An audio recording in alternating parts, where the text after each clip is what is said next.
ഞാൻ ഡയാലിസിസ് ചെയ്യുന്ന വ്യക്തിയാണ്. എൻ്റെ സമയം 4:30 മുതൽ 8:30 വരെയാണ്.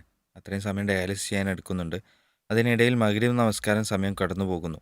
അപ്പോൾ എനിക്ക് ജമ ആക്കാൻ പറ്റുമോ? അതല്ല കിടന്നുകൊണ്ട് നമസ്കാരം നിർവഹിക്കണോ എന്നുള്ളതാണ്. അള്ളാഹു സഹോദരൻ്റെ പ്രയാസം വേഗത്തിൽ എളുപ്പമാക്കി കൊടുക്കുമാറാകട്ടെ, ആശ്വാസം നൽകട്ടെ രോഗത്തിന്.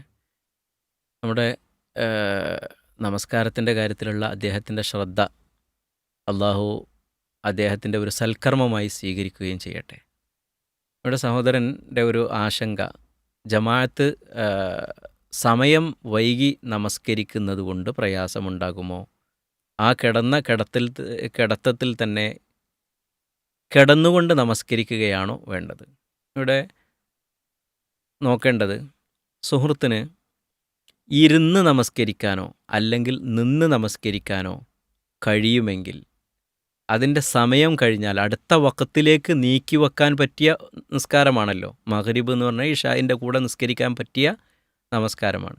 അപ്പോൾ ഇഷായിൻ്റെ കൂടെ നിന്നുകൊണ്ടോ ഇരുന്നു കൊണ്ടോ ശരിക്കും നമസ്കരിക്കാൻ പറ്റുമെങ്കിൽ കിടന്നുകൊണ്ട് ഈ ഒരു സമയത്ത് അത് നടത്തുന്നതിനേക്കാൾ നല്ലത് അദ്ദേഹത്തിന് അങ്ങോട്ട് നീട്ടി വെച്ച് ഇഷാഇൻ്റെ കൂടെ ജമ്മാക്കി ആദ്യം മഗ്‌രിബ് 3 റക്അത്തും പിന്നീട് ഇഷാ 4 റക്അത്തും നമസ്കരിക്കുന്നതാണ് ഏറ്റവും ഉത്തമമായിട്ടുള്ളത്. അള്ളാഹു അദ്ദേഹത്തിൻ്റെ പ്രയാസങ്ങളൊക്കെ വേഗം എളുപ്പമാക്കി കൊടുക്കട്ടെ.